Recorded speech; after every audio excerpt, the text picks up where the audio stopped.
네, 먼저 온라인 그리고 오프라인으로 참석해주신 대회 기빈 여러분께 깊은 감사 인사를 드립니다. 그러면 첫 번째 순서로 허대식 생산관리학회 학회장님의 인사 말씀이 있으시겠습니다.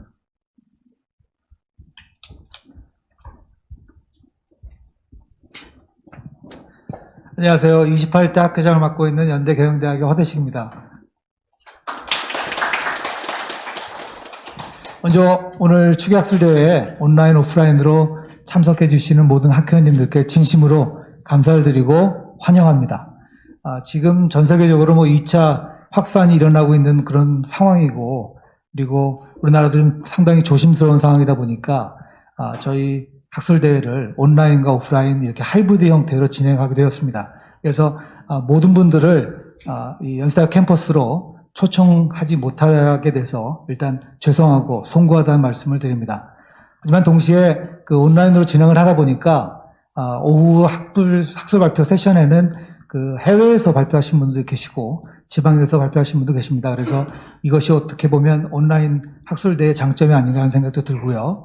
그래서 이런 온라인, 오프라인 그 하이브리드 형태가 향후에 어떤 뉴노멀이 될 것 같은 생각도 들고, 우리 추계학술대회가 그런 방향으로의 첫 번째 발걸음이라는 생각도 가져봅니다. 오늘 학술 발표대회는, 우리 추계학술대회는 정말 많은 분들이 배려해 주시고 정성으로 도와주셔서 가능한 것 같습니다. 먼저 오늘 행사를 축하하기 위해서 귀한 발걸음을 해주신 연세대 경영대학의 서규수 학장님, 그리고 김기영 삼위문화재단 이사장님, 그리고 곽수일 현우문화재단 이사장님, 진심으로 감사를 드립니다. 그리고 오늘 스마트 모빌리티 전략 관련해서 기조 강연을 해주실 현대자동차 전략기술본부의 정원택 상무님 감사드립니다. 오늘 추계학술대회는 그 팬데믹 하에서 급속하게 진행되는 디지털 전환과 그리고 빅데이터 AI의 역할이라는 주제로 8개 학술 세션이 준비가 되어 있고 총 33편의 좋은 논문이 발표될 예정에 있습니다. 그리고 논문 발표 이후에는 편집위원회에서 특별 세션으로 그 딥러닝과 머신러닝과 OM이라고 하는 제목으로 세션이 준비가 되어 있습니다.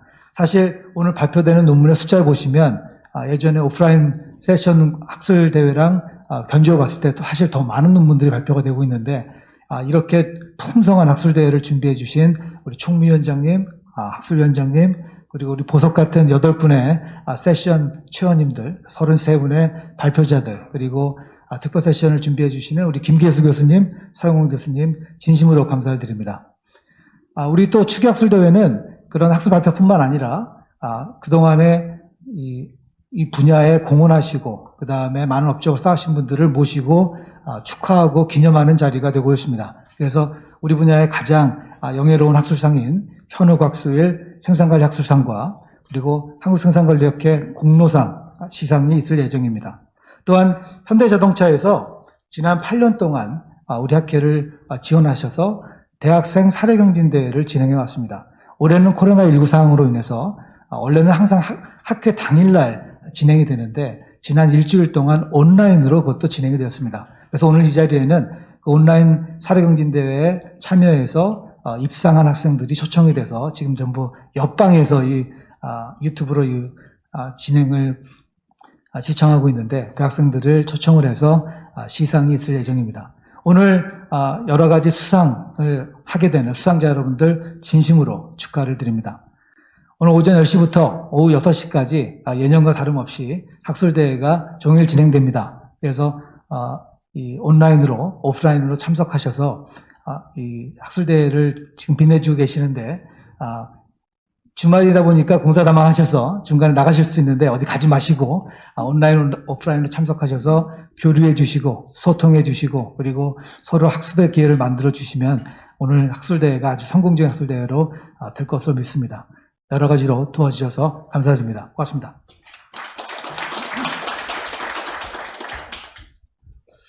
네, 학회장님의 인사 말씀에 이어서 축사를 해주시겠습니다. 먼저 연세대학교 경영대학 경영정보원장이신 서길수 학장님의 축사가 있으시겠습니다. 서길수 학장님은 한국경영정보학회 회장을 역임하셨습니다. 네.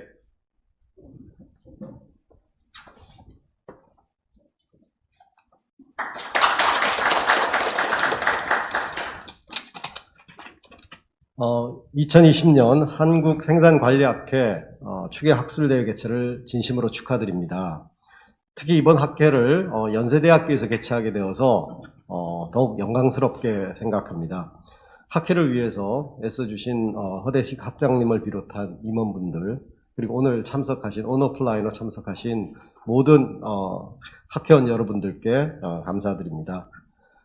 또한 오랜만에 저의 은사이시자 선배 교수님이신 김기영 이사장님과 그리고 제가 몸담고 있는 경영정보학회의 대선배님이시며 또 학회장을 역임하셨던 박수희 이사장님을 뵈니 참 반가웠습니다. 오늘 학회가 온오프라인으로 진행되고 있듯이 코비드19는 정말 많은 것들을 바꾸어 놓았습니다. 마침 제 전공이 경영정보 시스템이다 보니 오늘의 주제가 그렇게 낯설지는 않습니다. 저도 꽤 오래 전부터 디지털 혁신에 대해서 강연도 하고 변화에 대한 준비를 해야 된다고 강조를 했었는데 그동안 큰 변화가 없다가 정말 이번 코비드19로 인해서 그 모든 것이 광속으로 바뀌고 있는 것을 느낍니다. 이제 제조업, 서비스 기업은 물론이고 그렇게 변화에 둔감하던 대학조차도 디지털 혁신에 동참할 수밖에 없는 상황이 되었습니다. 이런 상황에서 봤을 때 오늘 생산관리학회 주제는 매우 시적절하다고 볼 수 있겠습니다. 아마 훗날 역사가들은 오늘날을 코비드 이전과 코비드 이후로 나눌지도 모르겠습니다. 디지털 격차가 경제적 격차를 낳는 것은 이제는 너무나 당연하고 이제 그것을 넘어서서 생존의 조건이 되고 있는 것 같습니다. 그리고 기존 교육 시스템이 전부 다 몰락하면서 아마 학력보다는 정말 실력 위주의 세상이 곧 도래할 것 같습니다. 코비드19는 어떤 의미에서 우수한 인재가 많은 우리나라 대한민국이 세계 경제에서 다시 한번 두각을 나타낼 수 있는 기회를 줄 것으로 저는 확신합니다. 기업의 가장 중요한 생산과 서비스에 관한 경쟁력을 논의하는 이 생산관리학회가 주최하는 오늘의 학회는 정말 그런 의미에서 정말 중요한 이벤트라고 생각합니다.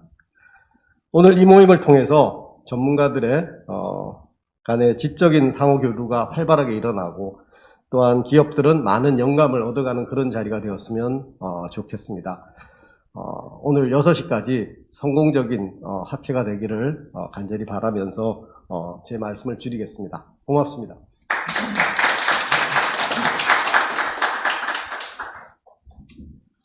네, 축하 인사를 해주신 서길수 학장님께 다시 한번 감사 인사를 드립니다. 네, 그럼 다음으로 김기영 이사장님의 축사에 있겠습니다. 김기영 이사장님은 현재 3.1문화재단 이사장으로 지내고 계시며 연세대학교 명예교수이시고 대한민국 학술원 회원이십니다. 그리고 광운대학교 총장을 역임하셨고 생산관리학회 우리 학회의 2대 회장을 역임하셨습니다. 김기영 이사장님.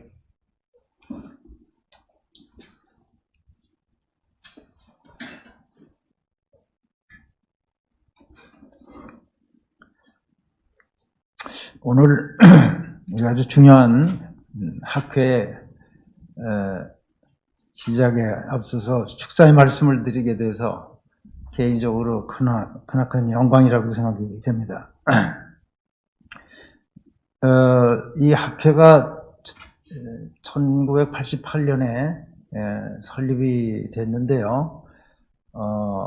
그 후에 한 32년이 지났군요. 근데 이 기간에 여러 가지 변화가 많이 있었습니다만은 이 생산관리 관점에서 몇 가지를 좀 같이 의견을 나눴으면 그런 생각을 하고 있습니다. 이 부강한 그 선진국은 그 산업화를 기본으로 하고 있습니다. 그러니까 제조업이 기초가 되는 거죠. 그런데 우리나라의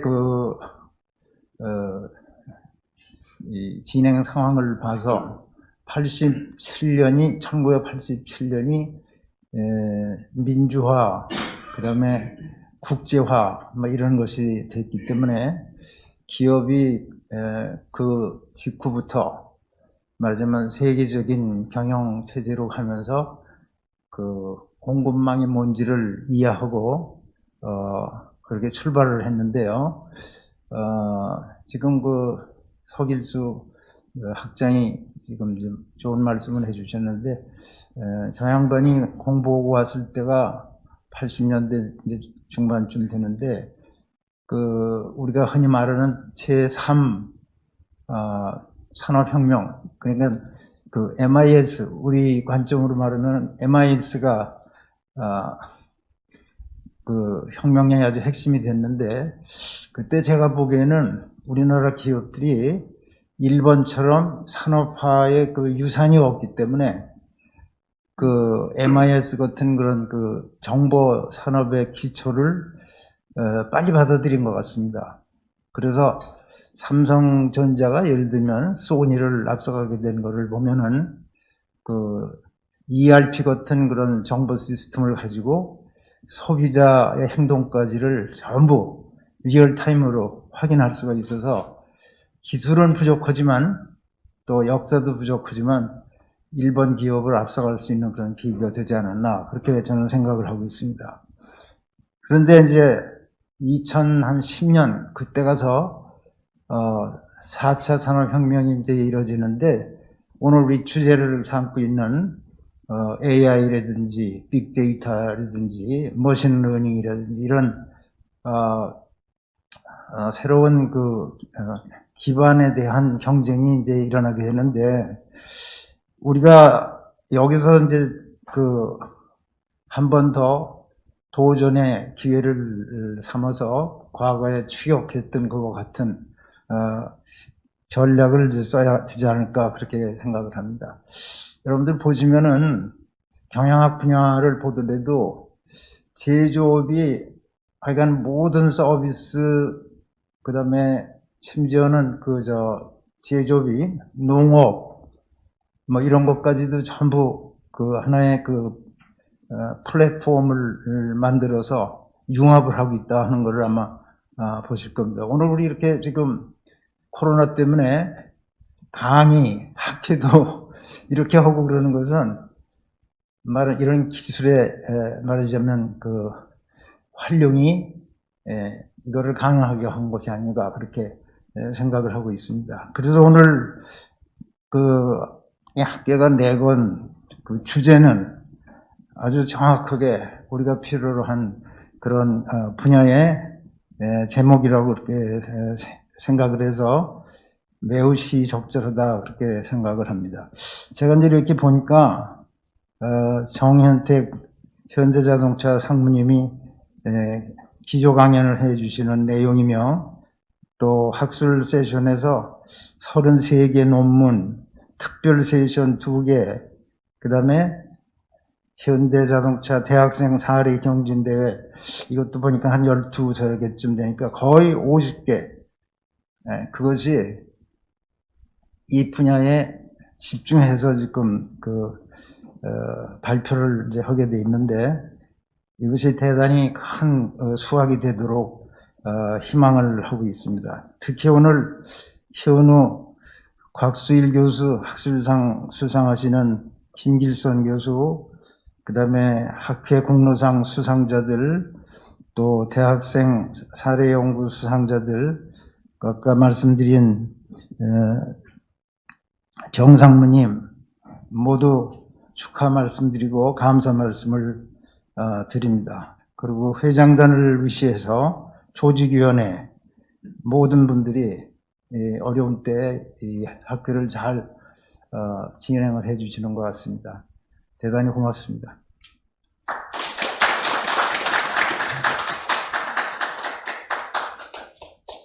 네, 너무나도 좋은 말씀 해주신 김기영 이사장님께 다시 한번 감사 인사를 드립니다.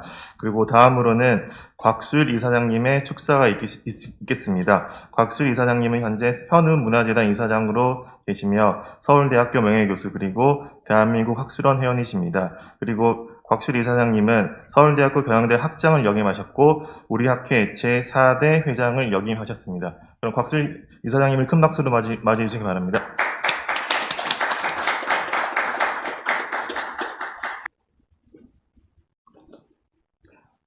생산관리 학회 회원 여러분 안녕하십니까? 아주 오래간만에 이렇게 온라인으로 여러분에게 인사드립니다.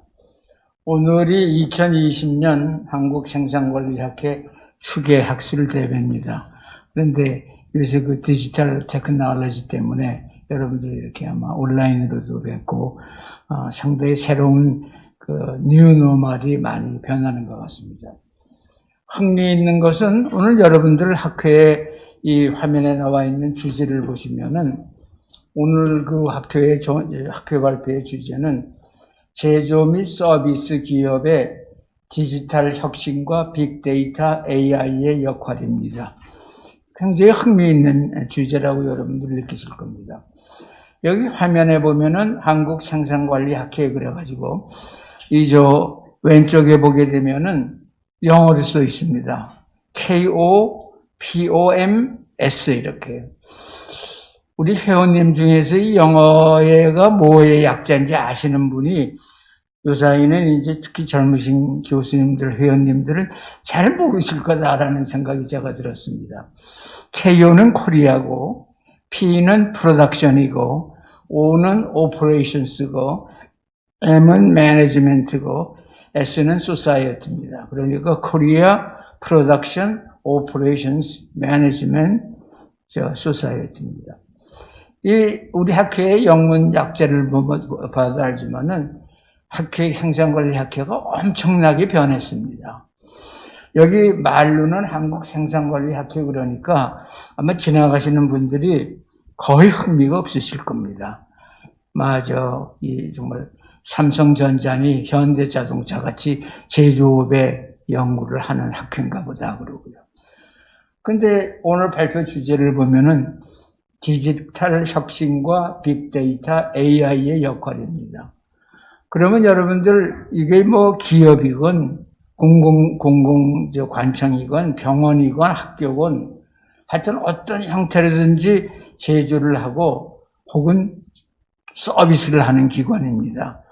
그런 의미에서 보면요, 생산관리학회의 연구 대상은 최근에 와서 이 학회 영문 이름도 바뀌었지만은 엄청나게 바뀌고 있습니다. 프로덕션이란 말을 이제 거의 모를 겁니다. 한국에서만 프로덕션 매니지먼트니 생산관리니 이런 용어를 쓰지 아마 다른 대학에서 이런 용어 쓰는 학과목이 거의 없을 겁니다. 오퍼레이션스 매니지먼트까지는 있을지 모르지만 우리가 이렇게 생산관리 분야의 학문의 연구 대상의 변화를 보면은 60년대서부터 생산관리서부터 시스템이란 말이 나와서 오퍼레이션스 매니지먼트가 됐다니 그러면서 오퍼레이션스 리서치 OR이 도입이 되고 또 그러면서 나오더니 최근에 와서는요 아주 전혀 새로운 세계가 우리 눈앞에 펼쳐지는 것 같습니다. 디지털 혁신과 빅데이터 AI의 역할. 무슨 얘기냐면은 아마 앞으로 경영학 분야 중에서 가장 많이 크게 변하고 발전할 분야는 저는 우리 용어로 쓰게 되면은 생산관리 학회라고 봅니다.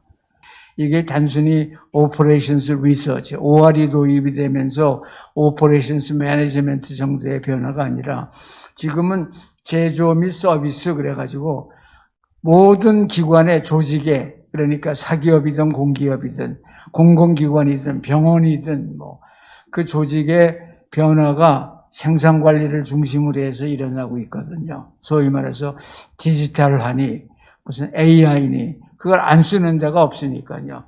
이런 의미에서 보게 되면은 앞으로 생산관리학회의 회원 여러분들이 이 명칭이 생산관리학회라 지나가는 사람들이 제조하는가, 연구하는가 보다 이렇게 얘기하실지 모르지만 우리의 분야는요, 완전히 크게 변하면서 마치 여러분들 좀 젊으신 분들은 POM이 뭐야 하고 물어보듯이요. 이게 옛날에 전통적인 생산관리학회의 이름인데 이 새로운 변화가 우리 주위에 일어나면서 아마 모든 경영의 분야에 생산관리가 중심이 되지 않을까. 그래서 여러분들이 무슨 주제를 택하셔가지고 무슨 과제에서 연구를 하시더라도 아마 그것이 꼭 제조업이나 서비스업뿐만 아니라 모든 경영의 측면에서 활용이 되는 그런 그 분야이기 때문에 앞으로 무한한 발전이 기대되는 것이 생산관리의 분야입니다. 그래서 그런 의미에서 우리는 옛날 이름은 그대로 고수라고 있지만 생산관리라고 여러 회원님들에게 제가 기대하는 것은 정말 신천지를 개척하면서 새로운 세계를 여러분이 이루어 놓으실 책임이 있다 이렇게 느낍니다. 오늘 여러분들 이 학교에서 이렇게 뵈서 반갑습니다. 시작을 조금 전에 제가 말씀드렸지만 변화하다 보니까 이렇게 후회도 하고 아주 어려움이 많이 있는데 변화라는 게 진짜 어렵습니다. 그런 변화가 가장 많이 일어날 부분이 경영학에서는 저는 생산관리 분야다 이렇게 생각을 합니다. 그런 의미에서 여러분들 열심히 정진하시고 업적을 내셔서 새로운 분야를 개척하시기를 여러분에게 부탁드립니다. 감사합니다.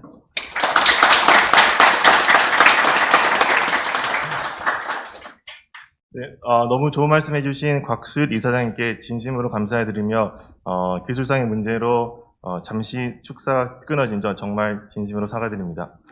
네, 그럼 다음으로 제7회 현우 곽수일 생산관리 학술상 시상이 있겠습니다.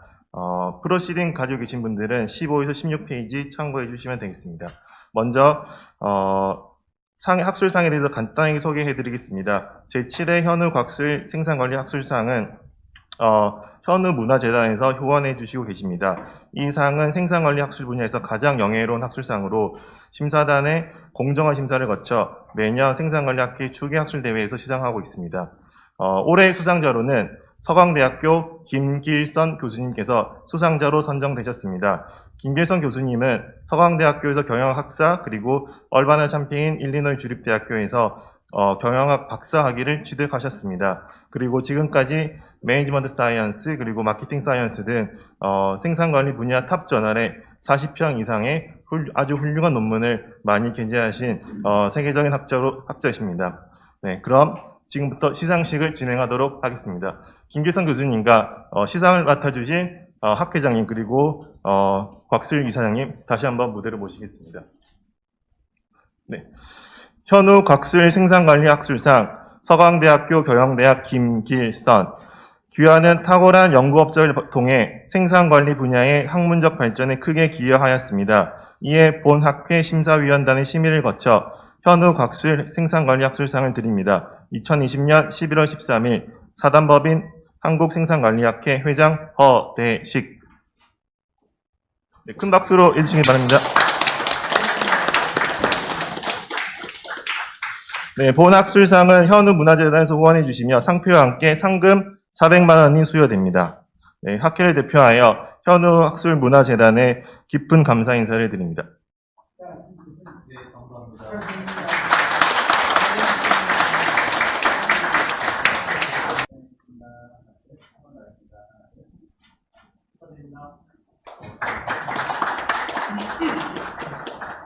안녕하세요. 생각지도 못하게 이렇게 영광스러운 상을 받게 돼서 굉장히 감사하게 생각을 합니다.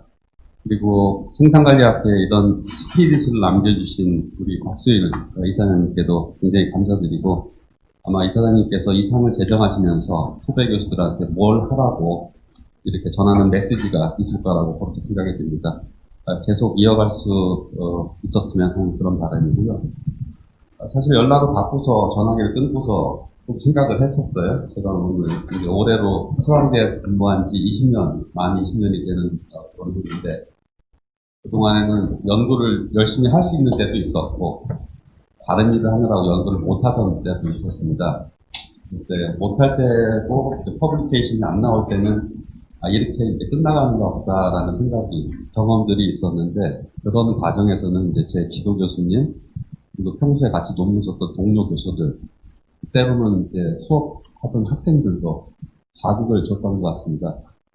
그분들한테 굉장히 감사하다는 그런 말씀을 드리고, 이렇게 교수 생활이라는 게 흘러가는 건가 보다. 이제는 다른 사람들한테 에너지 받으면서, 그래서 아마도 계속할 수 있을 것도 같다라는 느낌을 갖고 있습니다. 어떻게 될지는 모르겠지만은 더 열심히 하도록 그렇게 하겠습니다. 다시 한번 감사드립니다.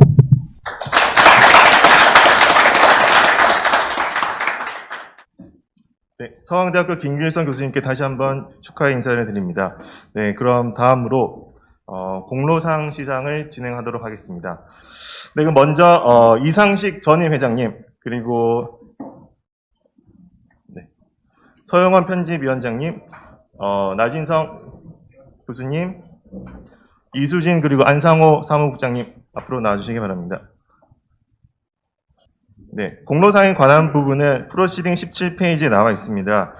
본상은 우리 학회를 위해서 헌신적인 봉사와 노력을 해주신 분들께 수여되며 이번에는 2019년도에 2번의 단독 학술대회 그리고 통학술대회를 성공적으로 해주신 분들께 수여하도록 하겠습니다. 네, 공로상 경성대학교 경영대학 이상식 규학께서는 2019년 사단법인 한국생산관리학회 회장으로 역임하면서 헌신적인 봉사와 노력으로 학회 발전에 크게 기여하였으므로 그 공로를 기념하고자 학회 회원들의 뜻을 모아 이 상을 드립니다. 2020년 11월 13일 사단법인 한국생산관리학회 회장 허대식. 네, 큰 박수로 맞으시기 바랍니다.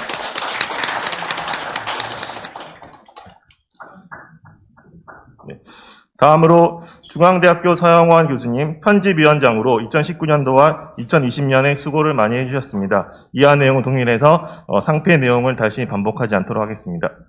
축하드립니다.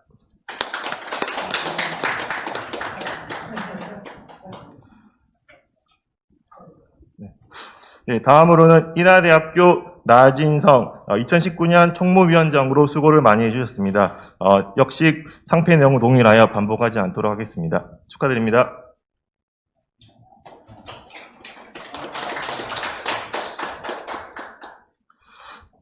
네, 다음으로 경성대학교 이수진 박사님은 작년 2019년도 사무국장으로 생산관리학회를 위해서 많은 노력을 해주셨습니다. 이에 네, 상패는 동일해서 반복하지 않겠습니다. 감사합니다.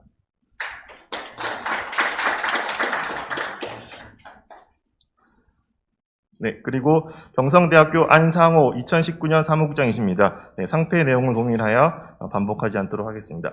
축하드립니다. 네, 잠시 공로상 받으신 분들 사진 촬영이 있을 예정입니다.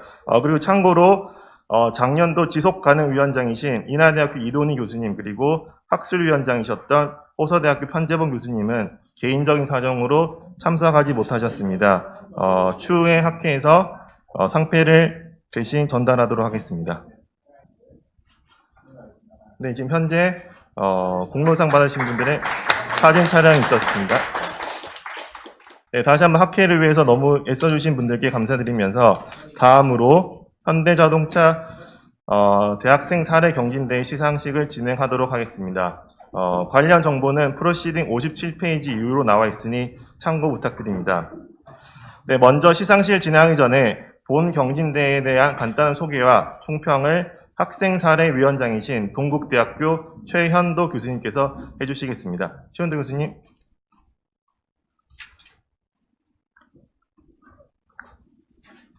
네, 안녕하세요. 소개받은 동국대학교 최현도입니다.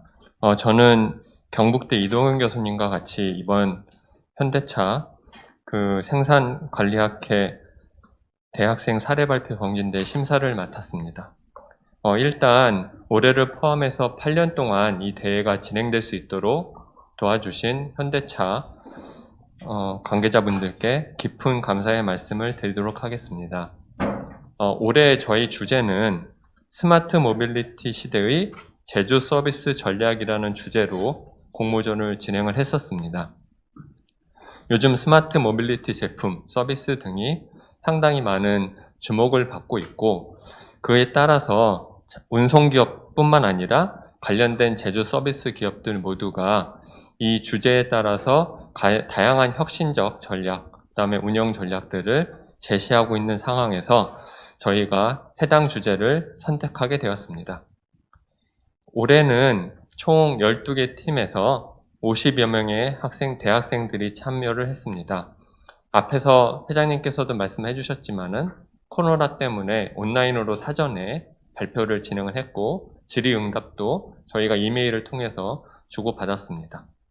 코로나로 홍보가 되게 어려웠고 사실 학생들 팀 작업도 상당히 어려움이 많았을 텐데도 불구하고 많은 지원을 해주셔가지고 대학생분들에게도 깊은 감사를 드립니다.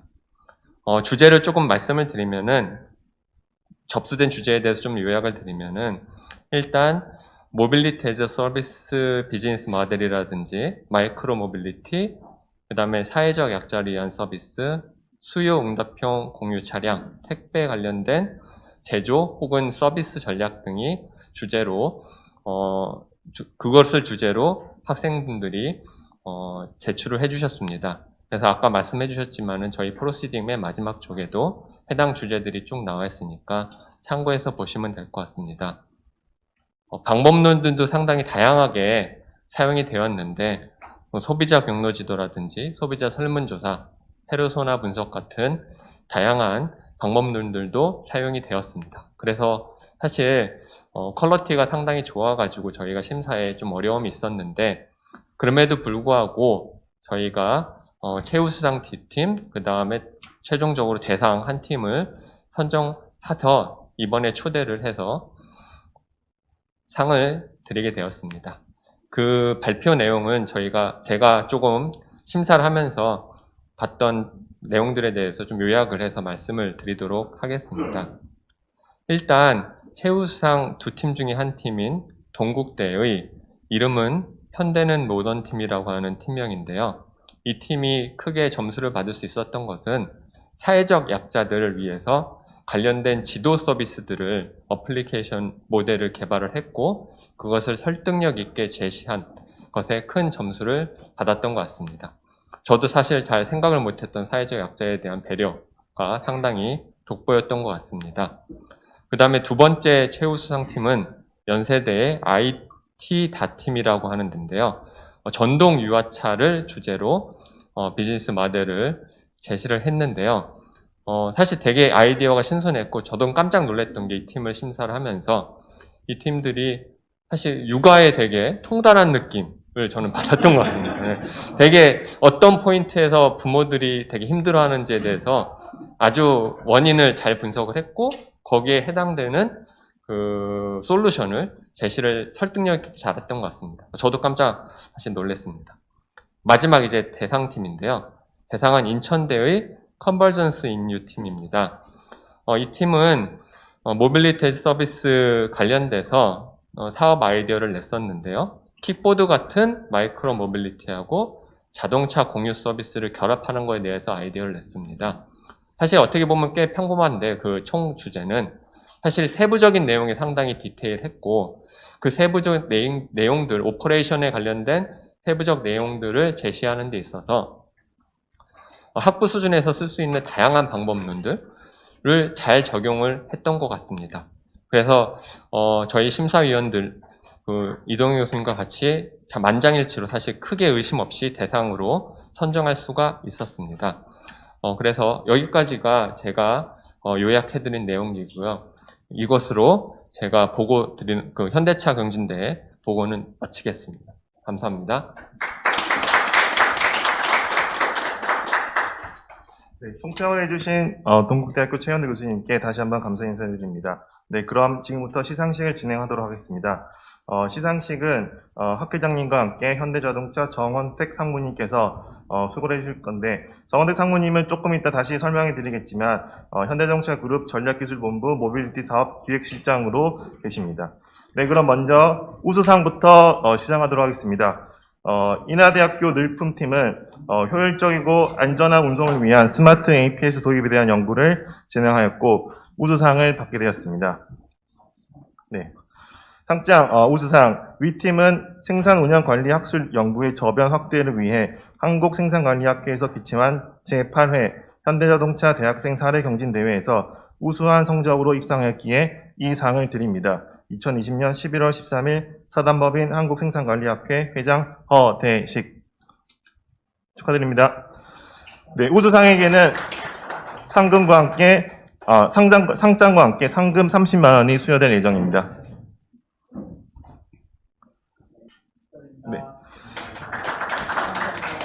네, 그리고 두 번째 우수팀은 수요 응답형 모빌리티를 활용한 라이프스타일 컨셉을 제안한 인하대학교 인티포 팀이 수여하게 되었습니다. 네, 내용을 동일하여 상장 내용을 반복하지 않겠습니다. 축하드립니다.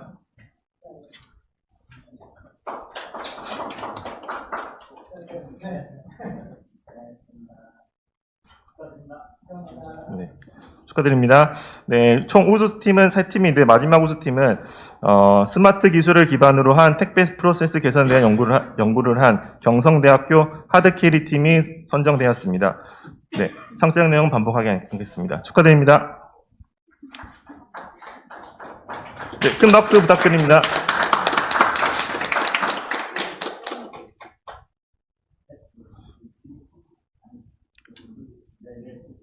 네, 그리고 최우수 팀은 두 팀인데요. 첫 번째는 전동 유아차 공유 및 지도 서비스 언바 단련을 발표한 연세대학교 IT다 팀이 선정되었습니다.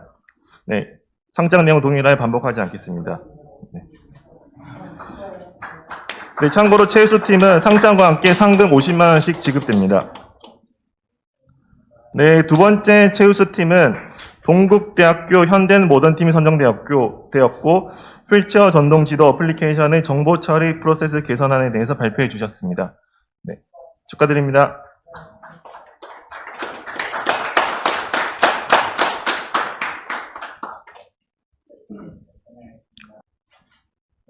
네, 축하드립니다. 네, 마지막으로 영예의 대상은 인천대학교 컨버전스 인 U 팀이 선정되었으며 발표한 내용은 휠체어 전동 지도 어플리케이션의 개선안을 발표해 주셨습니다. 네. 그리고 대상팀에 대해서는 상장과 함께 상금 100만 원이 수여될 예정입니다.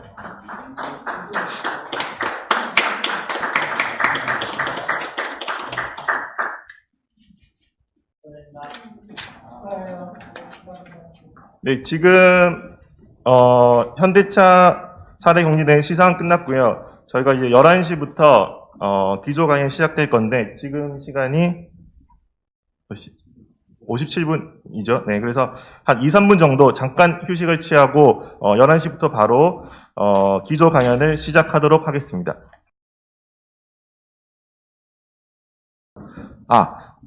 네, 그럼 지금부터 이제 기조 강연자를 모시고 기조 강연을 들어보도록 하겠습니다. 저는 이번에 기조 강연자 소개를 맡아 영광이고 중앙대학교 경영학과 지금 재직 중인 이승준입니다. 재학하고 싶습니다. 마음속으로. 네.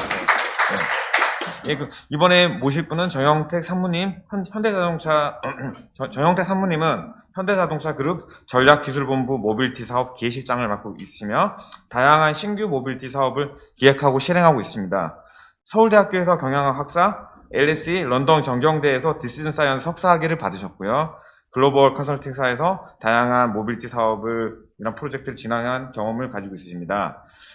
그리고 이번에 발표하실 제목은 스마트 모빌리티 솔루션 프로바이더로의 진화라는 제목의 발표를 해주실 것이고 거기에 대한 간략한 초록 내용은 저희 프로시딩 20페이지에 보면은 나와 있습니다. 그 부분을 참조해 주시면서 강연을 들으면 될 것 같습니다. 자, 그럼 뜨거운 박수로 우리 상무님을 환영해 주십시오.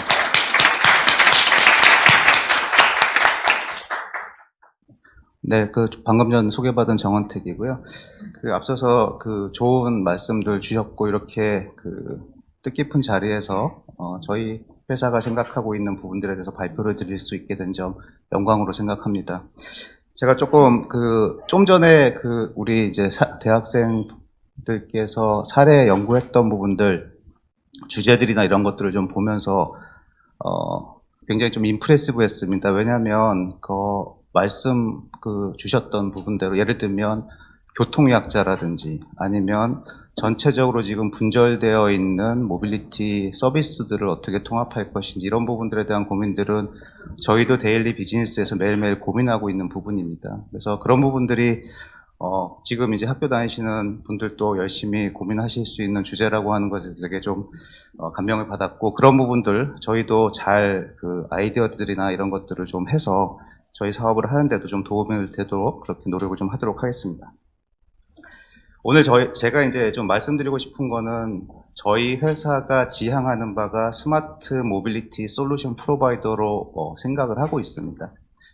이제 학회니까 저도 예전에 대학교 다닐 때 생각을 조금 하면서 결국은 모든 것은 정의로부터 시작하지 않겠습니까? 어떻게 디파인 하느냐가 문제인데 일단은 모빌리티라고 하는 단어부터 여기 교수님들 계시지만 제 나름대로 좀 정의를 해보겠습니다. 예전에 그 사람들이 모빌리티라고 하는 모빌리티 서비스라고 하는 걸 들으시면 일반 대중들은 요즘은 제일 먼저 떠오르시는 게 우버 같은 회사입니다. 2009년에 미국에서 발생된 그 라이드 헤일링 컴퍼니인데 이 우버 같은 회사가 어떻게 보면 모빌리티를 대표하는 말로 지금 되어 있는데 저는 이렇게 좀 정의를 하고 있습니다. 모빌리티라고 하는 거는 굉장히 좀 심플하게 보면 사람 또는 사물이 A라고 하는 포인트에서 B라고 하는 포인트까지 이동하는 데 필요한 이동의 수단, 그걸 모빌리티 디바이스라고도 부를 수 있는데요. 이동의 수단과 거기에 어소시에이트되는 서비스들을 통합적으로 제공하는 전체 총합을 이제 모빌리티라고 정의를 합니다. 이렇게 정의를 하면 결국은 현대 자동차 그룹이긴 하지만 그동안 저희가 땅 위에 굴러다니는 4휠 위주의 자동차 관점에서 조금 더 폭넓게 저희가 모빌리티라고 하는 걸 정의를 할 수가 있습니다. 여러분들 요즘 신문지상에도 많이 나오고 있는 것처럼 어번 에어 모빌리티라고 하는 UAM 이런 컨셉들이 많이 나오고 있는데 잘 생각을 해보시면 예를 들면 10년, 20년 전으로 시계를 돌려서 자동차 만드는 회사가 과연 수직 이착륙 비행체를 만들 생각을 할 것인가? 굉장히 그때는 굉장히 챌린징한 퀘스천이었다고 생각을 합니다. 하지만 저희가 자동차뿐만이 아니고 전체적인 모빌리티 생태계 내에서 저희의 역할을 어떻게 찾을 것인가를 고민하는 관점에서 보면 그러한 부분들을 사업적으로 바라보는 것은 굉장히 당연한 귀결이라고 생각을 합니다. 자, 그럼 모빌리티를 그렇게 제가 정의를 하면 과연 솔루션 프로바이더란 무엇일까라는 생각을 하게 됩니다. 솔루션 프로바이더라고 하는 것은 그동안 저희 자동차 입장에서 보면 그 자동차라고 불리는 것을 잘 제조해서 결함이 없게 고객들이 잘 쓰시게 만드는 비즈니스를 해왔다라고 하면 이제는 앞서 말씀 주셨던 것처럼 여러 가지 디지털 혁신이나 이런 트렌드 하에서 제품에다가 서비스를 잘 패키지해서 고객들한테 제공하는 것이 저희는 솔루션이라고 생각을 합니다. 그렇다고 하면 앞서 말씀드렸던 모빌리티 생태계에서 이동수단뿐만이 아니고 물리적인 이동수단뿐만이 아니고 고객들이 잘 이동할 수 있게 그 다음에 사물이 잘 이동할 수 있게 필요한 서비스들을 잘 조성하는 것이 저희는 솔루션 프로바이더라고 생각을 합니다. 그럼 모빌리티 솔루션 프로바이더를 이렇게 정의한다고 하면 스마트는 무엇일까? 저희 그룹은 지금 이제 인간 중심의 경영 철학을 가지고 있습니다. 궁극적으로 저희가 이런 사업들, 이런 비즈니스들을 하는 것들은 결국은 인류의 진보에 기여하기 위함이고 그런 측면에서 보면 스마트라고 하는 것은 그렇게 인간 중심의 철학을 가운데 놓고 고객 입장에서 어떠한 부분들을 어떻게 스마트하게 효율적으로 그 다음에 고객들한테 베네핏이 가도록 제공할 것인가 라고 하는 관점에서 저희의 고민의 포인트라고 보시면 되겠습니다. 그래서 저희는 사업의 영역을 자동차를 잘 만드는 것뿐만이 아니고 그 위에다 다양한 서비스 패키지나 플랫폼들을 얹어서 솔루션을 제공하는데 어떻게 제공하느냐 스마트하게 고객들의 입장에서 고객을 중심에 놓고 고객들한테 필요한 서비스를 제공하는 이제 그런 형태가 현재 저희가 지향을 하고 있는 바입니다. 아직은 뭐 저희가 스마트 모빌리티 솔루션 프로바이더가 됐다고 어나운스하기에는 아직은 좀 길이 좀 갈 길이 멀다고 생각을 하고요. 그런 관점에서 저희가 지금 이제 모빌리티 시장을 어떻게 바라보고 있고, 그 다음에 저희 이제 현대자동차 그룹, 뭐 현대차나 기아차가 워낙 큰 조직이기 때문에 저희가 맡고 있는 부분들 중심으로 좀 어떤 식으로 생각을 하고 진화를 해 나가려고 하는지에 대해서 좀 말씀을 좀 드리도록 하겠습니다.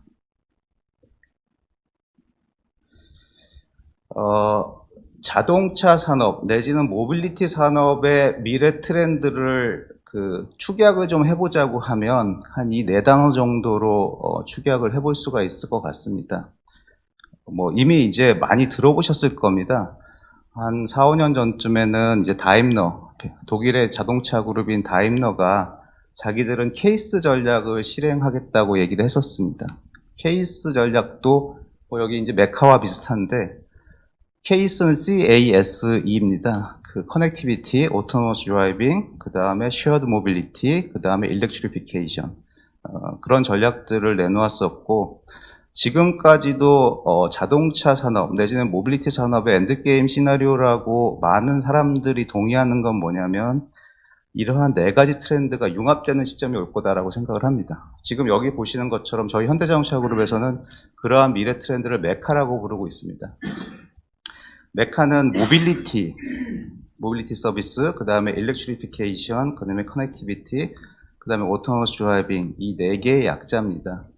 지금은 현재 벌어지고 있는 양상들은 이 네 개가 어떻게 보면 분절적으로 각각 진화를 하고 있습니다. 여러분들 잘 아시는 것처럼 전기차 지금 막 출시되고 있고요. 일부 지역에서는 굉장히 잘 팔리고 있고 자율주행에 대해서도 뭐 자율주행 4단계, 5단계를 실현하고 파일럿 서비스를 하는 기업들도 있고 현재 여러분들이 최근에 나온 자동차들을 구입해서 타고 다니신다고 하면 그거는 자율주행 단계로 한 2단계에서 2.5단계까지 적용이 된 기술들이 적용된 차들을 타고 다니시는 단계입니다. 커넥티비티 같은 경우는 지금 보시면 저희 현대자동차 그룹이 그 현대차가 글로벌리 300만 대, 그 다음에 국내에서 한 200만 대 정도의 그 커넥티드 고객을 보유를 하고 있습니다. 자동차 입장에서 보면 커넥티비티라고 하는 건 뭐냐면 여러분들 뭐 블루링크나 유보나 이런 것들을 써보신 분들도 계실 텐데 자동차에 텔레메틱스 유닛이 달려있는 겁니다. 그래서 자동차가 통신 기능을 가지게 되고 다양한 사물들 아니면 그 위에 컨텐츠를 올릴 수 있는 기본적인 펑셔닝이 된다는 얘기고 이것을 이제 어떻게 활용할 것인가는 또 다른 문제이긴 합니다. 그 다음에 맨 앞에 있는 모빌리티 서비스 같은 경우는 지금 제가 뒤에서 조금 더 말씀을 드리려고 하는데 결국은 고객들이 이러한 이동수단을 이용하거나 구매하는 패턴의 변화가 생겼다라고 하는 것이 굉장히 중요한 겁니다. 예전에는 자동차라고 하면 그것을 사는 거 이외에는 사실은 별로 뭐 렌트카 정도 빼고는 이용할 수 있는 방법들이 그렇게 다양하지 않았는데 요즘은 잘 생각을 해보시면 본질적으로 소유 말고 이용이라고 하는 관점에서 보면 빌리는 기간의 듀레이션에 따라서 굉장히 다양한 방법들이 있습니다. 내가 1시간 정도를 빌리고 싶다고 하면 카쉐어링을 이용하시면 되고요. 2, 3일 정도를 빌리고 싶다고 하면 렌트카를 이용하시면 되고 몇 달 정도를 빌리고 싶다라고 하면 구독 서비스라고 하는 것들이 있습니다. 월정액으로 내는 것들. 그 다음에 1년 이상을 타고 싶다 하면 리스라고 하는 부분들이 있습니다. 이것들이 개념적으로 보면 그 차를 고객들이 직접 사지 않고 빌려서 이용한다라고 하는 개념들이 그 중간에 있는데 이런 부분들이 디지털 테크놀로지들이 결합이 되면서 굉장히 다양한 방식으로 진화되고 있는 상황입니다. 그래서 자동차 회사 입장에서 보면 한 4, 5년 전에 굉장한 위기감이 있었습니다. 무슨 위기감이냐면 우버가 나왔습니다. 우버가 나와가지고 사람들이 차를 사지 않고 이러한 공유 서비스, 우버 같은 서비스를 활용하게 된다고 하면 자동차 회사 입장에서 차를 팔 수 있는 어떤 디맨드가 굉장히 줄어들 거라고 하는 예상들이 많았습니다. 왜냐하면 생각을 해보시면 우버라고 하는 서비스는 뭐 다 잘 아시겠지만 기본적으로 어디서부터 시작을 했냐면 사람이 고객들이 소유하고 있는 차량의 유틸라이제이션 관점에서 먼저 시작을 했다고 저는 봅니다. 제 해석은 그런데 뭐냐면 우리가 차를 소유하고 있지만 실제로 차를 사용하고 있는 유틸라이제이션 시간들을 보면 출근할 때, 퇴근할 때 빼고는 사실은 별로 안 쓰거든요. 그러면 전체 24시간 중에서 뭐 2, 3시간을 쓴다라고 하면은 유틸라이제이션이 뭐 10% 정도밖에 안 되는 거거든요. 전 세계의 그런 평균적인 것들을 보면 결국 굉장히 우리가 돈을 크게 주고 산 고가의 자산인 자동차라고 하는 것이 유틸라이제이션 관점에서 보면 10% 내외의 유틸라이제이션을 보이고 있다. 이 관점에서 보면 그런데 사람들이 이동하는 수요는 점점 늘어나고 있다라고 하는 포인트를 보면 결국은 이동의 수요가 늘어나는 포인트하고 자동차가 유틸라이제이션이 낮아 있는 포인트를 결합을 시켜서 차가 서 있는 유휴 시간들을 이러한 이동 수요에 매칭시킬 수 있다면 어떤 비즈니스가 될까? 이제 그 포인트에서 이제 우버가 시작이 된 거라고 저는 보거든요.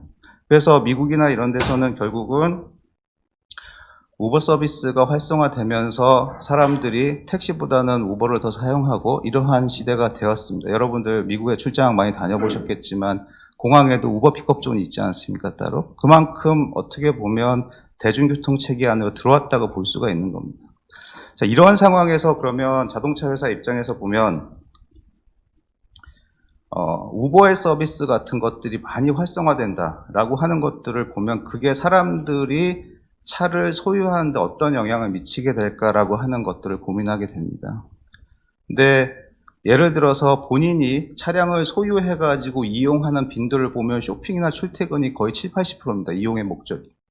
그런데 예를 들어서 쇼핑을 하거나 뭐 이런 부분들 왔다 갔다 하는 그런 이동들의 수요를 우버 같은 서비스가 대체하게 된다라고 하면 가구당 예를 들면 두 대의 차량을 보유하고 있는 가구라고 하면 한 대 정도를 보유하고 한 대 정도는 사실은 뭐 필요가 없을 수도 있습니다. 우버 같은 서비스를 활용하게 되면. 그래서 초기에 이제 우버 같은 서비스가 많이 나왔을 때 많은 전문가들이 어떻게 예상을 했냐면 향후 한 10년 이후에 자동차 전체적인 그 고객들이 사는 그 판매량은 뭐 크게 보면 한 30% 정도까지 줄 수 있다 이런 얘기들을 했었습니다.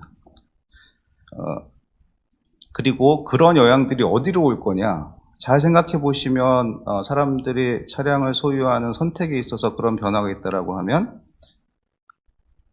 조금 더 고가의 차량을 소유를 할 거고 가구에서 그 다음에 흔히 말하는 볼륨카 우리가 뭐 현대 기아차도 그쪽에 속해 있긴 하지만 그런 차들의 판매나 이런 것들이 굉장히 많이 줄어들 수 있다 이런 예상들이 있었습니다. 그래서 이러한 모빌리티의 변화가 완성차 업체한테 미치는 영향들이 어떻게 될 것인가라고 하는 것들에서 굉장히 의견이 분분했었는데 지금 우버가 2009년에 출시가 됐고 이제 10년이 조금 지났는데 지금 현 상황을 보면 그때 했던 예상이 반은 맞고 반은 틀립니다. 고객들의 변화에 대해서 예상이나 이런 부분들은 많이 바뀌었지만 여전히 그때 예상했던 대로 차량을 이용하는 형태들은 이러한 공유 서비스나 이런 것들을 사용하는 형태로 바뀌었지만 차량의 판매량이나 이런 것들은 오히려 거꾸로 이 특정 지역에서는 차량의 판매량이 더 늘었습니다. 왜냐하면 우버가 돈이 되니까 드라이버들이 예를 들면 차를 더 사서 이런 우버 서비스에 등록하고 돈벌이 이제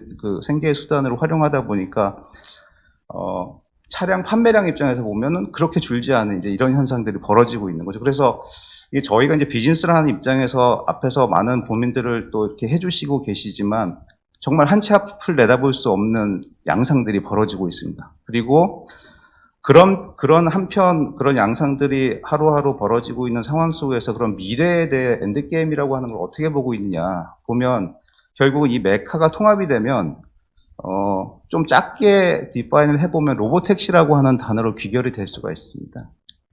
전기차 기반의 자율주행차가 다양한 사물들 내지는 뭐 집까지 커넥트가 된 상태에서 모빌리티 서비스를 제공하는 겁니다.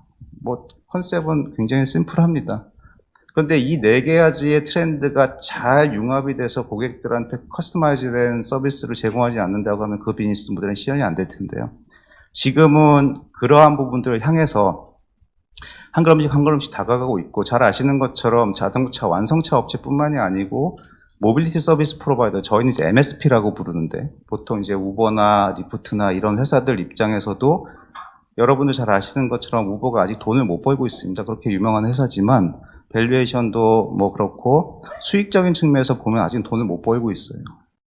레버뉴로 부킹되는 것 중에 드라이버 비용으로 나가는 것들이 굉장히 큰 포션을 차지하고 있습니다. 그 다음에 플랫폼 비즈니스의 특성상 고객들을 확보하는 데 굉장히 마케팅이나 이런 부분 돈이 많이 듭니다. 아직은 우버가 돈을 많이 못 벌고 있는데 그러면 우버가 돈을 벌 길은 무엇인가 생각해 보면 큰 비용을 차지하고 있는 부분을 절감을 해야 되는데 그 중에 하나가 드라이버 비용이라고 제가 말씀드렸는데 그것은 자율주행이 실현이 된다라고 하면 그 부분은 굉장히 절감될 수 있다라고 이제 판단을 하니까 우버 같은 회사도 뭐 몇 년 전까지 지금도 다시 리즘을 했지만 자율주행이나 이런 것들을 시도를 했던 거라고 저는 판단을 하고 있습니다.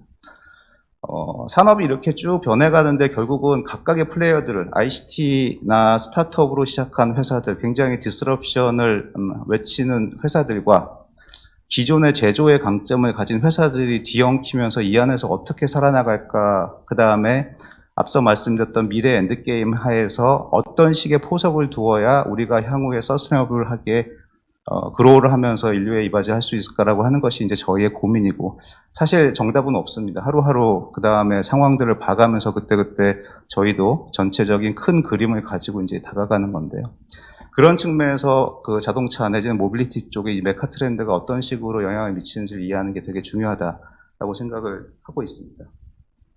몇 가지를 조금 더 말씀을 드리면, 제가 이제 여기 모빌리티 랜드스케이프라고 표현을 해놨는데, 앞서 말씀드렸던 것처럼 모빌리티라고 하는 것을 사람과 사물까지 포함해서 이동이라고 본다라고 하면, 결국은 밸류체인이나 아니면 이동수단, 뭐 이런 부분들로 좀 구분을 해볼 수가 있을 것 같습니다.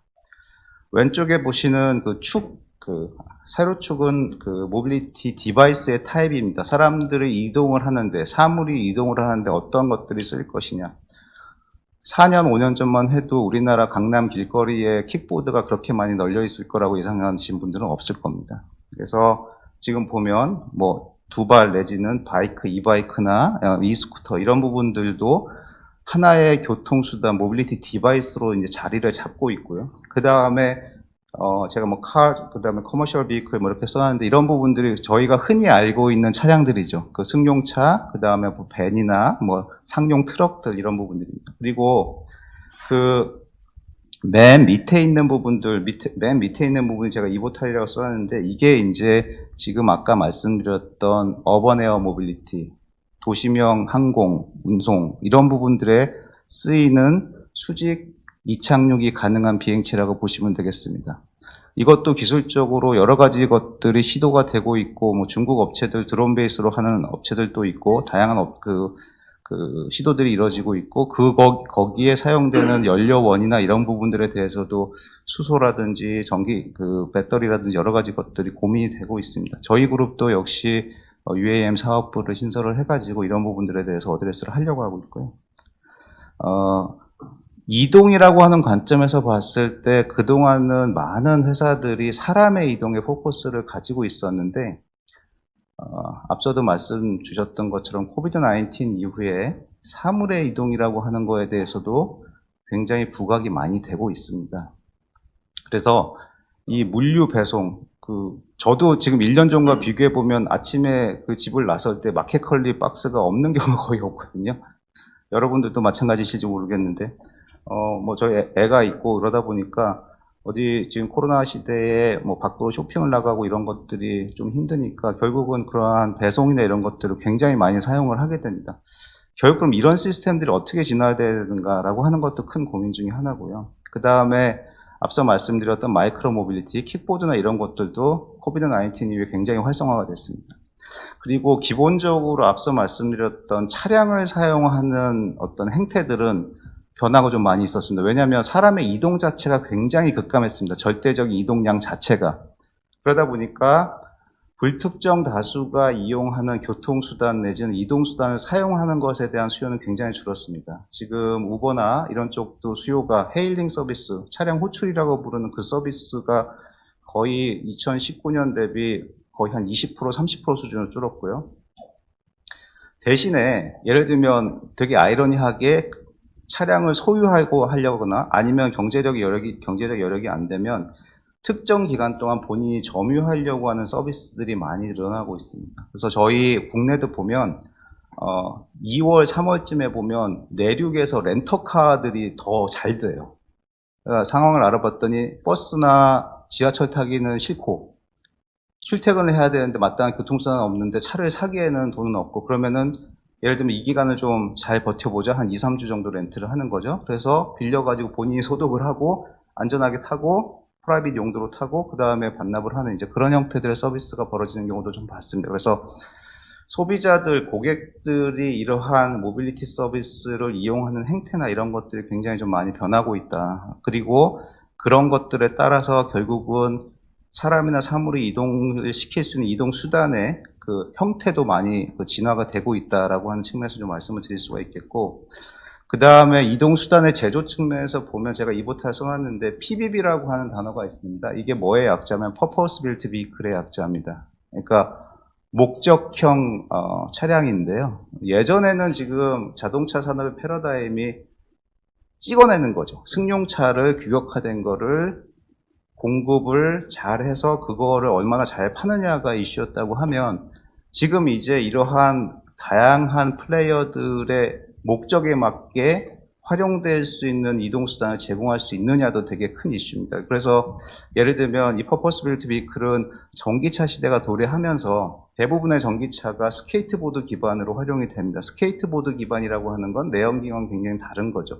밑에 판판하게 깔리니까 그 위에 스케이트보드 위에 공간을 어떻게 설계하고 소구하느냐는 굉장히 조금 더 유연성이 높아진 상황입니다. 그래서 이 스케이트보드 위에 어떤 부분들을 어떤 식으로 빌드를 할 거냐라고 하는 것들이 고민 중에 하나고, 그러한 것들은 플렉서빌리티가 높아지기 때문에 예를 들면 배송업체한테는 배송에 스페셜라이즈된 그런 PBU를 제공할 수 있고, 그 다음에 이런 호출 서비스나 이런 회사들한테는 예를 들면 사람들이 좀 더 타고 내리기 쉽게 만들어진 차들, 그러니까 지금까지는 승용차가 드라이빙 익스피리언스에 중점을 뒀다라고 하면 이게 이제 사람들이 차를 타서 이동하는 데의 경험을 중요시한다라고 하면 결국은 그 안에서 얼마나 안락하고 편안하게 움직일 수 있는가, 이런 부분들이 이제 중심이 됩니다. 그래서 그런 측면에서 저희들도 굉장히 고민을 많이 하고 있고, 글로벌 스타트업들과도 여러 가지 오픈 이노베이션을 하고 있습니다.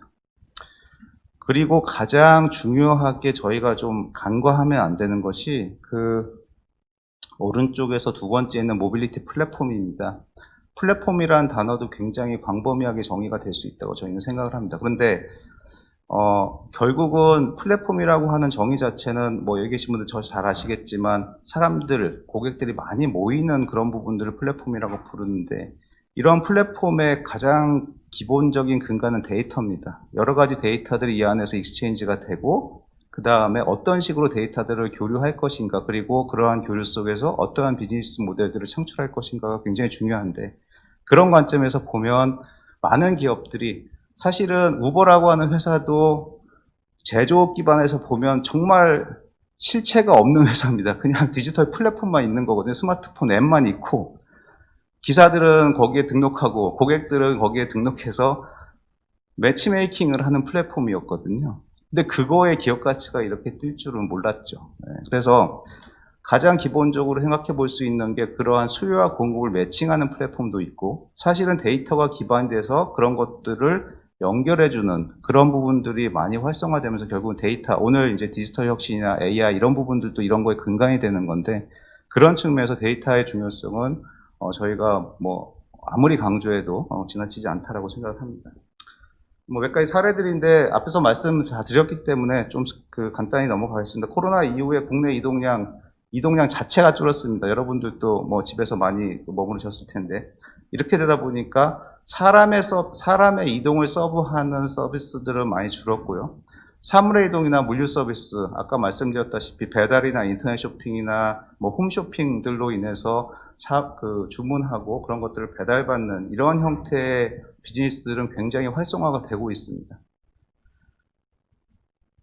그리고 앞서 말씀드렸던 사람들이 불특정 다수가 같이 이용하는 것들에 대한 이제 회피, 이런 것들이 벌어지니까, 사실 전동 킥보드는 여기 타보신 분들이 계실지는 모르겠지만 혼자 타는 거거든요. 요즘 뭐 사회적으로 두 명이 탄다고 해서 안전성에 문제도 많이 된다라고는 하는데, 어쨌든 기본적으로 혼자 타고 그 야외에서 타게 됩니다. 그러다 보니까 어떻게 보면 개인 입장에서 보면 다른 사람들과 같은 공간에서 있어서 뭐 바이러스라든지 이런 거에 대한 것들에서는 조금 더 해방감이 있을 수 있다라고 하는 것들이 있고, 그 다음에 이러한 서비스들이 활성화되면서 사람들이 굉장히 뭐 지금 6월 데이터를 가져왔지만 이거를 9월이나 10월 데이터를 비교해 보면 더 많이 뛰었을 겁니다. 이용률이 엄청나게 늘었고요.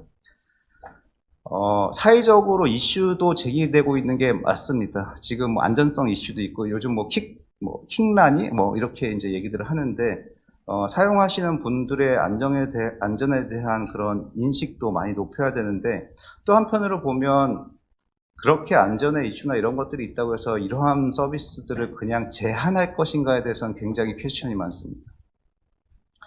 어떻게 보면 이제 이거 밀레니얼 세대에서는 그 이동수단의 중요한 이동수단의 하나로 그 자리를 잡았고요. 그래서 이것을 어떻게 더 안전하게 이제 육성할 것인가가 어떤 규제나 이런 측면에서 좀 고민돼야 되는 부분이라고 생각을 하고, 잘 생각을 해보시면 이 서비스를 제공하는 스타트업들이 있는데 저희가 그런 스타트업들을 만나서 이렇게 얘기를 해보면 가장 큰 문제가 뭐냐면 그들 용어로 충전 수고 배포라고 합니다.